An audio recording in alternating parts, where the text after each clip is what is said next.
మీ పిల్లల డాక్టర్ కల డబ్బు వల్ల ఆగిపోవద్దు. కేవలం 18 లక్షల నుంచి ఎంబీబీఎస్ విదేశాల్లో.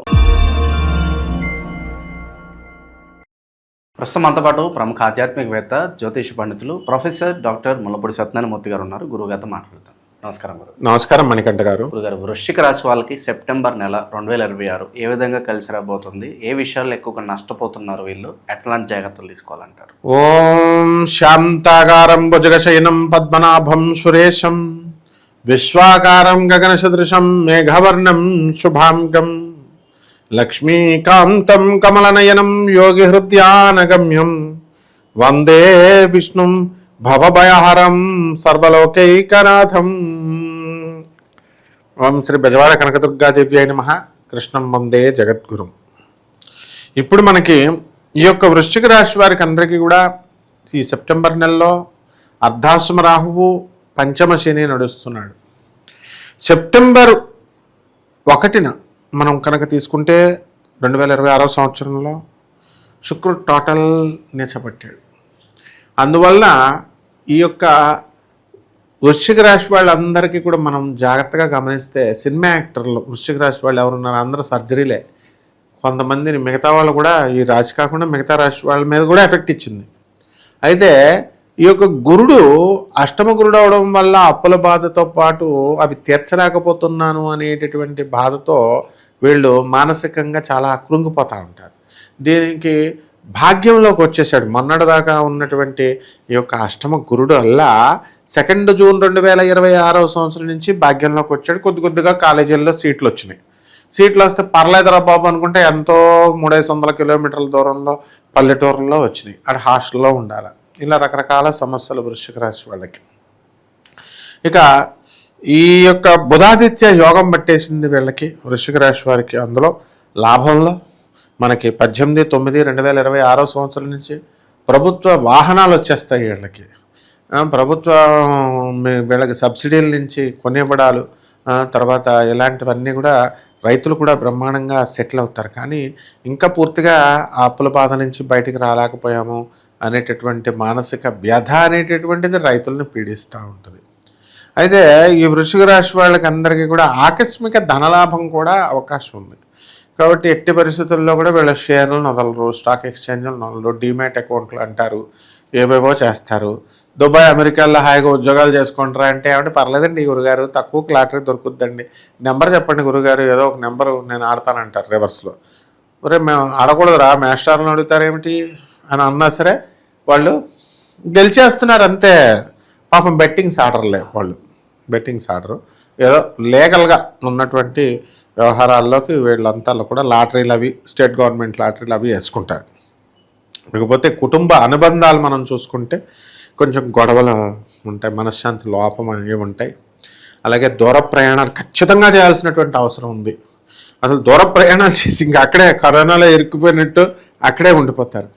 వీళ్ళందరికీ కొంతమందికి ఈ యొక్క వృశ్చిక రాశి వాళ్ళకి కొంతమందికి మగాళ్ళకి సెకండ్ సెటప్లు దొరకడానికి అవకాశం ఉంటుంది. అందువలన వీళ్ళ గుండు గీసేదాకా కూడా వాళ్ళకి కొంచెం బుద్ధి రాదనమాట. ఇంకా అష్టమగురుడి సెగ ఇంకా ఉందన్నమాట.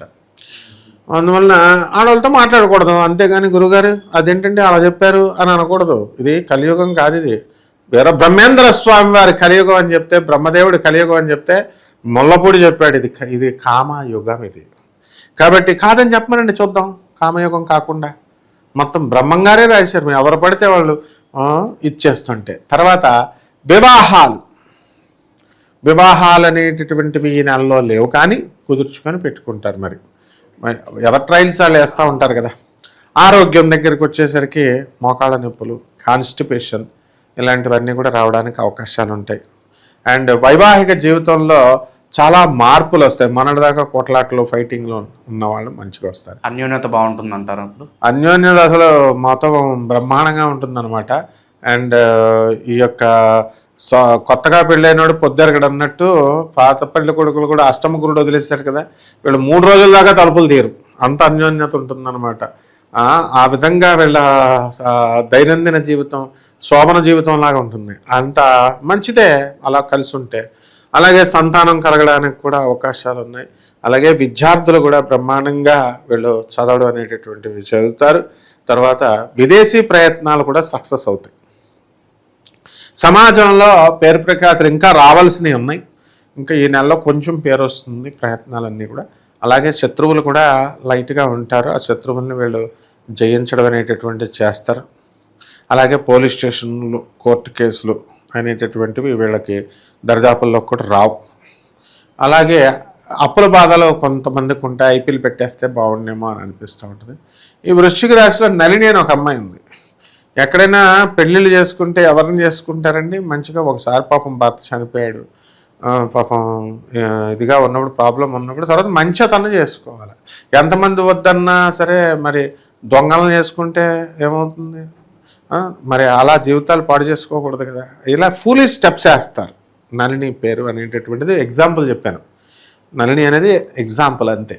అలాగే గృహయోగము, వాహన యోగము ఇవన్నీ కూడా వీళ్ళకి కలగడానికి అవకాశాలు ఉంటాయి. కాబట్టి వృశ్చిక రాశి వాడు బ్రెయిన్లెస్గా వీళ్ళకే అన్నీ తెలుసు అన్నట్టుగా కాకుండా కాస్త పెద్దవాళ్ళు చెప్పేది, వాళ్ళ అమ్మ, వాళ్ళ నాన్నలు, వాళ్ళ మేస్టార్లు చెప్పేది విని వెళ్ళాలి. ఆ తర్వాత నా ప్రాబ్లం నాదే, నేనే సాల్వ్ చేసుకుంటాను. నాకు ఒక అతను మంత్రం ఇస్తానన్నాడు, న్యూజివీడ్లో ఉన్నాడు అనమాట ఒక పంతులు. కర్ణపిశాచి మంత్రం నేనే ఇస్తానంటే తీసుకొని నేను చేసేస్తున్నాను అని. మనల్ని అడిగేటప్పుడేమో ఫ్రీగా అడుగుతారు. గురువుగారు సలహాలు చెప్పేటప్పుడు 1000 రూపాయలు వేరే వాడికి ఇచ్చి చెప్పించుకుంటారు. మరి ఆడికి సబ్జెక్ట్ వస్తే కదా. అసలు బేకాం చదివారు ఎందుకు? ఇవన్నీ ఎందుకంట? వేస్ట్ చదువులు. ఇలా తయారయ్యారు. కాబట్టి వృశ్చిక రాశి వాళ్ళు అర్ధాష్టమ రాహు వల్ల ఇలా ప్రవర్తిస్తారు, పంచమ శని వల్ల ఇలా ప్రవర్తిస్తారు. ఇవన్నీ కూడా కాస్త గురుడు కాపాడుతున్నాడు. అండ్ ఈ యొక్క రవి బుధులు ఇప్పుడు కాపాడుతున్నారు. అండ్ కేతు సింహరాశిలో ఉండి కొంతవరకు పర్వాలేదు అనమాట. కాబట్టి ఇవన్నీ కూడా నేను ఈ మామూలుగా ఇవన్నీ కామన్ ప్లాట్ఫారం మీద చెప్పబడేటటువంటివి. కాబట్టి వీళ్ళ డీప్గా వెళ్ళాలి అని అనుకుంటే కనుక వీళ్ళ లే ఆఫ్లు, వీళ్ళ జాబులు వీళ్ళకి ఎప్పుడు వస్తాయి, ఎప్పుడు ఇన్సిడెంట్స్ జరుగుతాయి లైఫ్లో అనేటటువంటిది తెలుసుకోవాలనుకుంటే వీళ్ళ డేట్ ఆఫ్ బర్త్ అవన్నీ తీసుకొని మనకి సంప్రదిస్తే సరిపోతుంది. మనం నాసా లైవ్ రిపోర్ట్స్ని బట్టి ఏన్షియంట్ ఆస్ట్రాలజీని, మోడర్న్ సైన్స్ని బ్లెండ్ చేసి మనం చెప్పడానికి మనం ప్రయత్నిద్దాం. గురుగారు, పరిహారాల పరంగా ప్రస్తుతం ఉన్న గ్రహస్థితి బట్టి వీళ్ళు ఏం చేయాలి? ఎవరిని ఎక్కువగా ఆరాధిస్తూ ఉండాలి? ద్వారకా తిరుమల అని మనకి వెంకటేశ్వర స్వామి దేవాలయం ఉంది. ఆ దేవాలయంలో వీళ్ళందరూ కూడా చక్కగా అక్కడ చెట్లు ఉంటాయి, ప్రదక్షిణాలు చేసుకోవడానికి ఉన్నాయి, స్వామివారి దర్శనం చేసుకుంటే సరిపోతుంది. అది ఆయన ఆ విగ్రహాన్ని కనుక చూసినట్లయితే ఒక విగ్రహం, ఆయన పాదాలు ఎక్కడికి ఉన్నాయంటే బలిచక్రవర్తి కిందకు ఉంటాయి. అంటే పాతాళ లోకం వరకు ఉన్నాయి ఆ విగ్రహంలో పాదాలు. అని బలిచక్రవర్తిని తొక్కేశాడు కదా శ్రీ మహావిష్ణువు వామనావతారంలో, అక్కడ ఉంటాయి. అందుకనే 2 విగ్రహాలు ఉంటాయి ద్వారకా తిరుమలలో. ఒకటి చిన్న వెంకటేశ్వర స్వామి, ఒకటి పెద్ద వెంకటేశ్వర స్వామి. పెద్ద వెంకటేశ్వర స్వామి తిరుపతిలో ఇస్తానన్న మొక్కు కనుక ఇవ్వలేకపోతే కనుక ద్వారకా తిరుమలలో ఇవ్వచ్చు. అదే ద్వారకా తిరుమలలో ఇస్తానన్న మొక్కు కనుక ద్వారకా తిరుమలలోనే ఇవ్వాలి. నాకు కుదరలేదండి వెళ్ళడం, నేను పెద్ద తిరుపతి వెళ్ళిస్తానంటే ఒప్పుకోరు. కాబట్టి ఎవరైతే వివాహాలు చేసుకుంటున్నారో పెళ్లి కాని వాళ్ళందరూ కూడా ద్వారకా తిరుమలలో చేసుకుంటే బాగుంటుంది. పెళ్ళి అయిపోయిన వాళ్ళు, సంతానం కలగట్లేదన్న వాళ్ళు ద్వారకా తిరుమల వెళ్ళి దర్శనం చేసుకుంటే సరిపోతుంది. అలాగే రాహు బాగుండదు కాబట్టి రావి చెట్టు పెంచుకుంటే ఇంట్లో బాగుంటుంది.